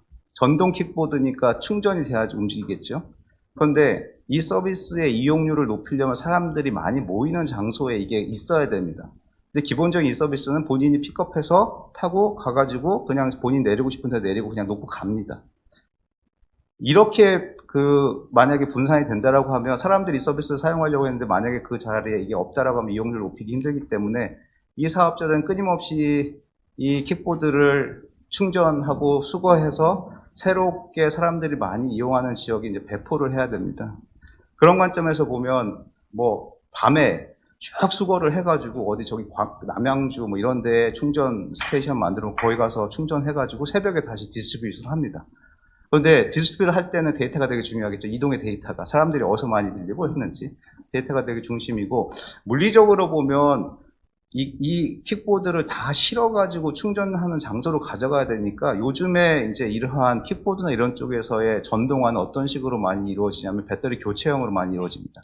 예를 들어서 배터리를 교체할 수 있게 된다고 하면 그 킥보드를 전부 다 실어가지고 충전하는 스테이션에 가져가지고 충전을 하는 헬스들이 사라지게 됩니다. 그렇게 되면 이 사업자들 입장에서 충전수고 배포에 많은 챌린지들이 사라지게 되는 형태가 돼서 지금 우리나라에서도 이런 배터리 교체형 솔루션들이 도입이 되고 있고, 이게 이제 킥보드에만 사용되는 게 아니고 전기 오토바이나 지금 배송 시장에 많이 활용되는 그런 이륜차 쪽도 전동화를 이제 정부가 계획을 하고 있는데, 그렇게 된다라고 하면 거기에 전동화 추세에도 배터리 교체형 솔루션이 채택될 가능성이 굉장히 농후하다고 저희는 생각을 합니다. 그래서 저희는 이제 사업을 하는 사람들이니까 이러한 것들이 도입이 될 때 어떤 식으로 사업을 만들지도 고민을 좀 하고 있습니다. 그 다음에 아까 사물의 이동을 좀 말씀드렸는데, 우버와 코비드 이렇게 말씀드렸는데, 우버의 호출 쪽에서 보면 80% 이상 감소를 했고, 우버 이츠라고 하는 음식 딜리버리 서비스를 합니다. 이쪽이 거의 뭐 50% 이상, 지금 2020년 EQ 기준으로 음식 배송 서비스의 매출이 차량 호출 서비스의 매출을 넘어섰습니다. 다시 3Q에는 뭐 이제 비슷비슷하게 됐는데, 그 정도로 굉장히 드라마틱한 체인지가 있었고, 그러다 보니까 여러 회사들이 이러한 배송에 대한 부분들을 어드레스하기 위한 회사들을 인수하거나 이런 형태들도 많이 보이고 있습니다. 자, 지금까지 제가 여러 가지 트렌드들을 좀 말씀드렸는데 재밌는 것들이 있습니다. 지금 많은 완성차 업체들의 위기다 이렇게 얘기를 하시는 분들이 맨날 쓰는 그래프거든요. 지금 맨 위에 파란색으로 되어 있는 게 전통적으로 글로벌에서 강자로 표현된 탑5 OEM의 마켓캡의 합산입니다. 그게 이제 2018년 정도에 합쳐서 500빌리언 정도에서 현재는 뭐 400빌리언 정도로 그 정도로 이제 되어 있는데, 이 2-3년 동안 지금 보시면 녹색이 뭐냐면 우버나 리프트나 이런 MSP들입니다. 지금 뭐 상장을 한 회사도 있고 아니기도 해서 뭐 추정치, 마켓캡의 추정치를 갖다 쓴다고 하면 막 출시돼 가지고 2018년 우버가 상장하기 전까지는 이거의 전체적인 마켓캡이 뭐 자동차 회사를 능가할 거다 뭐 이런 얘기도 있었는데, 결국 뚜껑 까보니까 우버의 마켓캡이나 이런 것들이 아직은 이 정도가 됩니다. 그래서 스틸 이제 완성차 업체의 마켓캡과는 그런데, 뭐 최근에 굉장히 이슈가 많이 되고 있는 테슬라 같은 경우를 보면 한 회사의 마켓캡이 OEM들 5개를 합친 마켓캡과 뭐 거의 동일하거나 뭐 이제 왔다 갔다 하고 있긴 하지만 그 정도까지 올라섰습니다. 과연 자동차 쪽으로 조금 국한해서 본다고 하면 이러한 지각 변동, 고객들의 인식, 그 다음에 산업에서 바라보는 이러한 변화는 어디서 일어나는 것인가라고 하는 고민을 하게 됩니다. 저희가 잘 알고 있는 애플이라고 하는 기업이 있습니다. 2007년 이전에는 어떻게 보면 애플은 아이패드, 아이패드, 그 다음에 뭐 아이폰을 이제 2007년에 출시해가지고 어떻게 보면 스마트폰을 파는 회사죠. 그런데 그들이 뭐 저희가 굉장히 스마트한 어프로치를 했다고 보는 게 iOS나 이런 것들 오퍼레이팅 시스템하고 앱스토어 같은 개념을 도입을 해가지고 하드웨어에다가 소프트웨어 내지는 서비스를 결합한 형태로 지금 비즈니스 모델을 창출을 했습니다. 비교를 해보면 처음에 아이폰이 출시됐을 때 전체 애플의 매출에서 이 서비스가 차지하는 비중이 3%에서 5% 미만이었습니다. 근데 현재는 20% 후반대에서 30%를 육박을 한다고 합니다. 결국은 이 서비스라고 하는 것들, 플랫폼이라고 하는 것들이 어떻게 보면 기존의 제조업 기반의 회사들한테는 이 부분을 어떻게 결합시켜서 고객들한테 소구하느냐가 굉장히 중요한 포인트라고 생각을 하고, 테슬라가 요즘 각광받는 이유 중 미케니컬리 보면 자동차 결함도 많고 이래서 사람들이 이게 차냐 뭐 이런 사람들도 있지만, 결국은 테슬라가 요즘 각광을 받는 것들은 자동차 자체 하드웨어의 폼팩터의 혁신도 있었죠. 뭐 배터리의 가격이라든지 이런 부분도 있었지만, 반도체도 스스로 만들고 하는 부분도 있었지만, 이 부분들을 소프트웨어 내지는 서비스 플랫폼과 잘 결합을 해가지고 고객들한테 소구한다고 하는 겁니다. 여러분들이 현대자동차를 사가지고 타시는데 월 10,000원씩 더 내라고 하면 내시겠어요? 근데 테슬라는 내고 있어요, 고객들이. 이 서비스 OTA 업데이트하고 뭐 이런 것들을 보면서. 그래서 이게 플랫폼, 그러니까 하드웨어, 피지컬한 하드웨어에 어떻게 서비스가 결합되어야 예를 들면 비즈니스 모델이 창출될 것인가는 사실은 이제 제조기업들한테 굉장히 큰 숙제이긴 합니다. 여기에 역시 핵심이 데이터입니다. 지금 보면 그 FSD는 풀 셀프 드라이빙인데 그 자율주행, 완전 자율주행 OTA 서비스나 이런 것들이 지금 이게 자율주행하는 소프트웨어를 OTA, 오버디에어로 그 스마트폰 저희 이렇게 애플리케이션 업데이트 되는 것처럼 자동차 그렇게 업데이트 되는 형국이죠. 기존의 완성차 업체들한테 이게 좀 아직은 쉽지 않은 것들인데 요즘 시도는 많이 하고 있지만, 그리고 커넥티비티나 이런 것들이 있고, 이렇게 데이터들이 쌓이게 되면 고객들이 차량을 어떻게 이용하는지 이용 행태나 이런 것들에 대한 데이터가 축적이 되게 됩니다. 개인정보보호법에 위반이 되지 않는다는 범위 내에서 고객들이 이러한 것들을 쓰겠다라고 하면 제일 먼저 연결될 수 있는 부분이 뭐 보험이나 이런 부분입니다. 여러분들 지금 보험은 그냥 내가 신차 샀을 때 CC, 뭐 가격 이런 거에서 얼마 정도 내는데 그동안 사고 이력이나 이런 것들에 대해서. 근데 내가 차를 어떻게 이용한다라고 하는 데이터들을 보험사한테 공유할 뭐 동의를 만약에 내가 한다라고 하면 보험사 입장에서도 보험료를 깎아줄 용인이 있습니다. 그래서 이 부분은 보통 이제 UBI라고 부르는데, Usage Based Insurance라고 부르는데, 현재 실제 한국에서도 저희 회사가 다른 보험사들 몇 개하고 적용을 해보고 있습니다. 그러면 고객 입장에서 한 10%에서 12% 정도의 보험료 할인 효과가 있습니다. 여러분들 1년에 뭐 100만 원 내외의 보험료를 나는데 그 중에 10% 정도 할인된다라고 하면 그거는 무시 못할 금액이거든요. 그래서 결국은 이런 것들이 어떻게 연결되는가, 어떤 비즈니스 모델로 연결되는가가 굉장히 좀 중요하다고 생각을 하고 있습니다. 그런 측면에서 앞서 말씀드렸던 제가 그 첫 페이지, 제목 페이지 그 펴놓고 그 데피니션부터 말씀드렸던 저희는 스마트 모빌리티 솔루션 프로바이더로 가야 된다라고 생각을 하고 있는 거고, 이거를 작년에 저희가 2025 전략이라고 하는 기치하에 작년에 어나운스를 했습니다. 그래서 이게 스마트 모빌리티 솔루션 프로바이더라고 하는 게 그동안 우리가 잘 해왔던 자동차 만들고 하는 것들을 안 하겠다고 하는 게 아닙니다. 왼쪽에 있는 것처럼 스마트 모빌리티 디바이스라고 하는 거, 이거 굉장히 여전히 잘 신경 쓰겠다고 하는 겁니다. 차량 잘 만들어야 되고요. 그 다음에 모빌리티 생태계에 새롭게 그 필요한 이동 수단들, 앞서 말씀드렸던 뭐 이동 항공체라든지 이런 부분들도 저희가 잘 만들어 보겠다라고 하는 얘기고, 근데 이렇게 그냥 그 하드웨어만 만들어서 파는 비즈니스만으로는 미래에서 생존하기 힘들다고 생각되기 때문에 결합할 수 있는 스마트 모빌리티 서비스들도 잘 개발을 해가지고 패키지 하겠다라고 하는 게 저희 생각입니다. 그래서 이걸 모아서 시너지를 내서 고객들이 필요한 솔루션을 제공하는 것이 저희가 지향하는 스마트 모빌리티 솔루션 프로바이더입니다. 조금 깊은 얘기를 좀 해보면 이 근간이 뭘까라고 생각을 해보시면, 지금 보면 아까 이러한 모빌리티 서비스나 플랫폼의 근간이 데이터라고 말씀을 드렸는데, 결국은 연결이 되어야 데이터가 쌓이고요. 데이터가 쌓이면 쌓인 데이터들을 가지고 활용할 수 있는 부분들이 많이 있습니다. 물론 앞서도 말씀드렸던 개인정보보호법이나 이런 여러 가지 규제적인 이슈들이 있기 때문에 거기에 규제에 적합하게 저희가 하는 건데, 생각을 해보시면 앞서 말씀드렸던 그런 예시들이요. 그 본인이 저희가 이제 커넥티드 카를 활용한다라고 하면 거기서 활용된 여러 가지 데이터들을 다른 서비스 프로바이더들한테 제공을 하고 거기서 이익을 볼 수 있다라고 하면 고객들도 사용하지 않을 이유가 없는 거거든요. 그러면 저희는 차량을 잘 만들고 다양한 모빌리티 수단들을 제공하는 거에다가 이러한 데이터들을 활용해가지고 고객들한테 더 나은 서비스를 제공하겠다. 그래서 결국 우리 고객들이 우리 차량을 사용하면서 이용하면서 필요한 서비스들을 더 효율적으로 잘 활용을 하고, 이러한 부분들을 가지고 우리 고객들이 우리 차를 더 활용할 수 있게 만드는 선순환 구조를 만들겠다라고 하는 게 저희 생각입니다.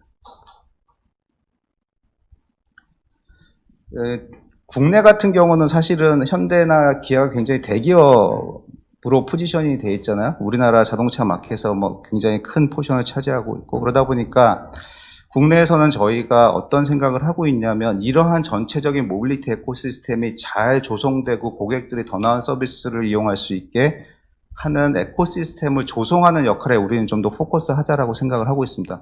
뭐 카쉐어링 비즈니스를 직접 수행한다든지 뭐 이런 것보다는 카쉐어링을 제공하는 업체가 우리 자동차와 잘 연결이 돼서 그런 데이터 기반의 더 나은 서비스를 제공할 수 있도록 하는 게 중요하다고 저희는 생각을 합니다. 그래서 예를 들면 지금 우리나라에 많은 중소 렌트카 회사들이 있습니다. 시장으로 보면 반반 정도 됩니다. 여러분들이 생각하시는 SK 렌트카나 롯데 렌트카 이렇게 큰 회사들이 시장의 한 50% 정도고, 나머지는 어떻게 보면 다 그 중소 렌터카 회사들입니다. 한 50대나 100대를 가지고 불리는 그런 사업자들은 예를 들면 이러한 디지털 혁신이나 이런 것들을 적용하려면 규모의 경제가 안 나와요. 차를 50대 굴리는데 거기다가 뭐 그 스마트폰 앱을 만들어 가지고 운영한다라고 하는 거는 굉장히 쉽지 않은 일이거든요. 그래서 저희가 이러한 중소 렌트카 연합하고도 얘기를 해서 이러한 사업자들이 사업을 잘하는데 필요한 것들, 결국 차량이 어디 있고 어떻게 이용되고 그 다음에 내가 사업을 할 때 필요한 이런 플랫폼들을 어떻게 활용하느냐의 게임인데, 그런 부분들을 저희가 제공하는 작업들을 하고 있습니다. 그리고 SK 렌트카나 롯데 렌트카하고도 이러한 차량들의 데이터들을 기반으로 해서 교류하면서 어떻게 하면 고객들한테 더 나은 서비스를 제공할까 이렇게 생각을 좀 하고 있고, 그 오른쪽에 보시면 킥고잉이라고 하는 게 그 앞서 말씀드렸던 퍼스널 모빌리티 전동 킥보드 공유 서비스 스타트업입니다. 그리고 메시코리아는 배달이나 운송 쪽에 특화된 회사고요. 그래서 이러한 다양한 스타트업들하고도 저희가 때로는 지분 투자, 때로는 뭐 MOU나 이런 식의 제휴를 통해서 다양한 서비스들을 제공할 수 있는 이네이블러로서 우리가 역할을 하겠다라고 말씀을 좀 드리고, 그러한 그 B2B 솔루션들을 제공하고 운영하는 서비스 전담 회사를 하나 만들었습니다. 그 현대모터그룹 밑에 있는 모션이라고 되어 있는데요. 그래서 이 모션은 이러한 그 사업자들이 사업을 더 잘할 수 있도록 필요한 솔루션들을 제공하는 형태로 현재 사업을 진행을 하고 있습니다. 데이터 말씀을 드렸었는데, 결국은 그 차량을 이용하면서 나오는 데이터들, 고객들이 그런 데이터들을 생성된 데이터들을 어떤 식으로 어떻게 연결할 것인가라고 하는 것들이 큰 과제입니다. 과연 오픈을 해야 되는가도 이제 큰 과제고요.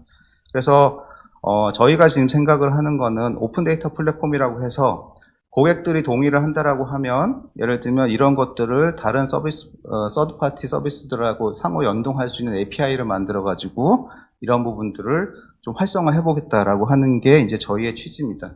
조금 예시를 가지고 말씀을 드리면 좋을 것 같습니다. 지금 아까 말씀드렸던 사람들이, 고객들이 차량을 사서 이용하는데 필요한 여러 가지 것들입니다. 보험도 드셔야 되고요. 그 다음에 차량 관리 열심히 하시는 분들은 차계부를 쓰세요. 여기 계신 분들 안 쓰실 수도 있지만, 그러면 그런 차계부도 디지털라이제이션 돼서 이제 스마트폰 앱으로 마이클이라고 하는 차계부 서비스도 있습니다. 그리고 주유 충전할 때 우리나라에 제가 알고 있는 넥소가 한 6,000대 정도 있는 걸로 아는데, 그분들한테는 수소 충전 이게 굉장히 큰 이슈거든요. 그런 것들을 잘 연결시켜 줄 수 있는 H2 케어나 이런 서비스들도 있고, 그 다음에 2차 같은 경우는 이제 발렛 서비스입니다. 여러분들 뭐 도심에 가면은 그 주차가 굉장히 어렵잖아요. 그러면 예를 들면 이거는 제가 내리는 위치에서 누가 기다리고 있다가 어디 주차해놨다가 제가 부르는 장소를 갖다 주는 거거든요. 이런 것들이 가능하게 되는 것들이 결국은 플랫폼이고 디지털인데요. 저희가 보면 그 밑에 뭐 비대면 세차도 있고, 그 다음에 그 차량 운행에 그 필요한 부분들, 그 다음에 더 나아가서는 중고차에 관련된 부분들의 서비스, 서드 파티들 서비스들하고 연계를 하고 있습니다. 이렇게 되면 가장 기본적인 스텝은 뭐냐면, 예를 들면 차계부를 이용하시는 분들이 그동안 했을 일이 뭐냐면, 누적 주행 거리를 수기로 입력을 해야 돼요. 이게 차 보고서 내가 몇 킬로 뛰었구나를 가지고 스마트폰 앱을 사용해도 거기다가 이거를 하는 거죠. 사실 요즘 카카오도 마찬가지예요. 카카오도 여러분 택시 타시면 자동 결제 해놓으면 끝나고 나면 기사분이 거기다 미터기에 뜬 금액을 입력을 합니다.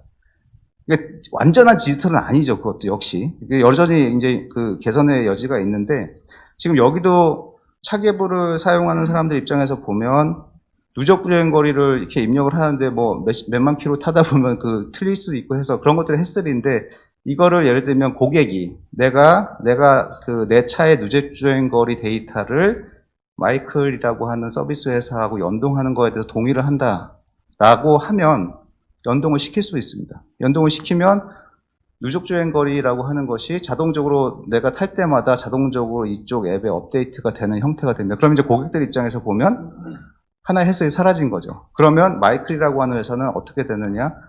인입되는 고객들이 늘어나게 됩니다. 좀 더 편리한 서비스를 사용하니까.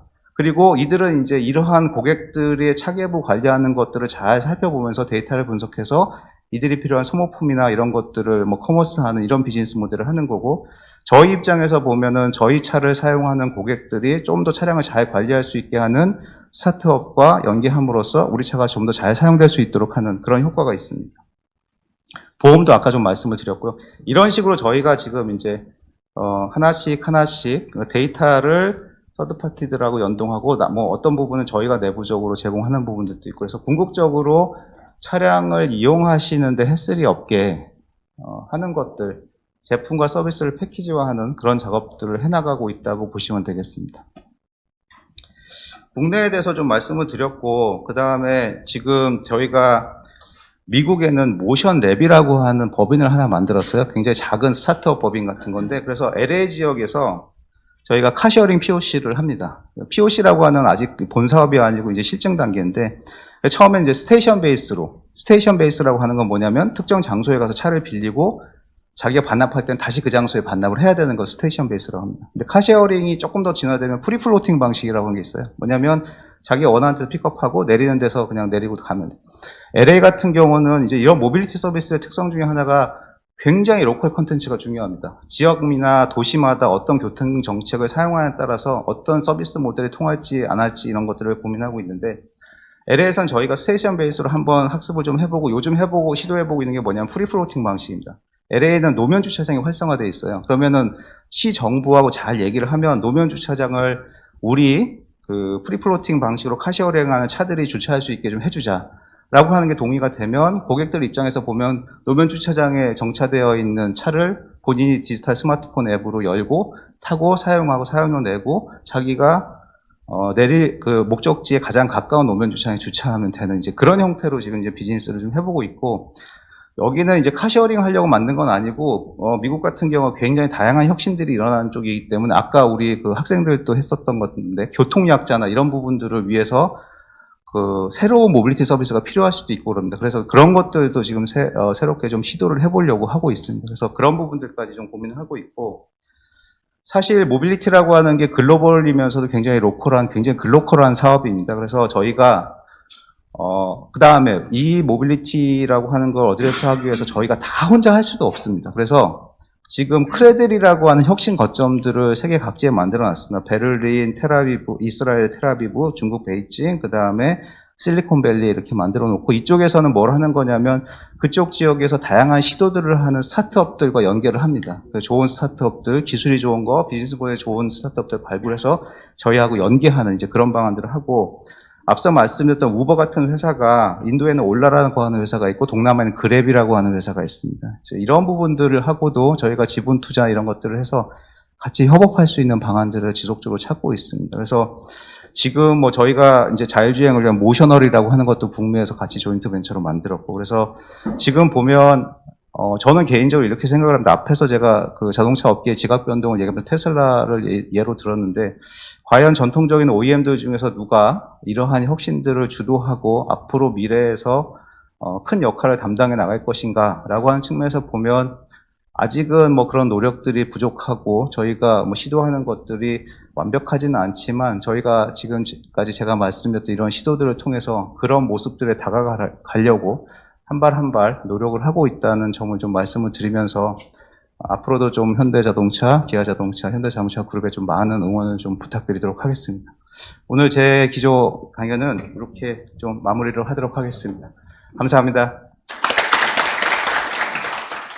다시 한번 상무님 좋은 말씀 감사드리고, 저희가 시간 관계상 Q&A는 한 분 정도만 저희가 받도록 하겠습니다. 혹시 우리 상무님 말씀하셨던 내용에 대해서, 강연에 대해서 궁금하신 점, 예, 서영 교수님. 네, 너무 많이 인포머티브하고 또 굉장히 회사 입장에서 이렇게 공개하시기 참 좀 까다로우실 것 같은 내용들도 상당히 쉽게 설명을 잘 해주신 것 같습니다. 저는 이 현대차의 굉장히 미래를 많은 분들이 또 유망하게 보고 계시기도 하고, 아까 말씀 나눴지만 개인적으로 주식도 사고 막 그랬는데, 일정이 좀 궁금합니다. 지금 말씀해주신 모빌리티 서비스의 혁신을 크게 좌우하는 부분이 사실 자율주행이 어느 정도까지 수준으로 갈 수 있는가 이런 부분하고, 그다음 정책적인 리스크하고 이 두 가지가 가장 큰 문제인 것 같은데, 특히 이제 자율주행의 일정은 사실 모빌리티 문제에서 끝나는 것이 아니라 주거 문화의 변동이라든가 부동산 시장의 향방 이런 모든 것하고 연관이 많이 돼 있는 것 같은데, 이게 기술적인 문제는 제가 이게 말씀을 듣기로는 어느 정도 수준에 와 있고, 특히 현대차가 상당히 앞서가 있다는 말씀 많이 듣고 있고, 이제 정책이나 기타 이제 문화 또 다른 제반 이런 여건하고 같이 가는 것이 이제 시간이 많이 걸리는 것으로 알고 있는데, 아마 내부적으로는 일정에 대한 그림을 가지고 계실 것 같아서 이런 부분 한번 꼭 좀 여쭤보고 싶었습니다. 교수님 질문을 듣고 보니까 제가 내부 인원이 아닌 것 같아서 저희 회사가 굉장히 좀 큰 조직입니다. 그래서 제가 맡고 있는 부분은 좀 오늘 좀 말씀드렸던 그런 부분들 위주고, 자율주행이나 이런 부분들은 사실은 그게 얼마나 비즈니스적으로 커머셜라이즈 될 수 있을까에 대해서는 아직도 좀 의견이 분분한 부분이 있습니다. 저희는 이제 그 부분을 위해서 준비는 하고 있고, 그 다음에 FTV의 자율주행 부분하고 같이 해서 모셔널이라고 하는 회사 만들어서 자율주행 소프트웨어 쪽은 굉장히 지금 열심히 노력을 하고 있고, 세계적으로도 탑3 안에 드는 기술력을 보유했다고 생각을 하고 있고요. 지금 교수님께서 잘 말씀을 해주셨는데, 저도 이 엔드게임이라고 불리는 로보택시, 자율주행이 장착된 로보택시 시대가 언제 올지 저도 좀 사실은 궁금합니다. 전문가들이 예상하기로는 40년도 얘기하고 30년도 얘기를 하고 있는데, 저는 이게 지역적으로 굉장히 다르게 발현이 될 거라고 생각하고, 더 중요한 거는 자율주행 기술이 테크니컬리 프로그레스가 있다 없다도 굉장히 중요하지만, 방금 말씀 주셨던 것처럼 규제나 고객들의 수용도 측면에서도 얼마나 프로그레스가 있느냐가 되게 좀 중요하다고 생각을 하고 있습니다. 그래서 개인적으로는 생각은 좀 있는데, 회사의 공식 입장은 제가 좀 이 자리에서 말씀드리긴 좀 힘들고, 그런 부분들을 차근차근 좀 준비해 나가고 있다라고 하는 말씀 정도로 좀 답변이 좀 부족하지만 말씀을 좀 드리도록 하겠습니다. 감사합니다. 예, 이어서 이제 감사패 증정이 있겠습니다. 상무님 죄송하지만 다시 한 번 더 스프라이스 좀 받아주십시오. 네, 감사패 현대자동차 전략기술본부 상무 정헌택. 귀하는 사단법인 한국생산관리학회가 주관하는 2020년 추기학술대회에서 스마트 모빌리티 솔루션 프로바이더로의 진화의 주제로 탁월한 식견을 아낌없이 전해주셨습니다. 이에 전 학회원의 감사의 뜻을 모아 이 패를 드립니다. 2020년 11월 13일 사단법인 한국생산관리학회 회장 허대식. 다시 한번 큰 박수로 다시 감사의 표현을 전달하겠습니다.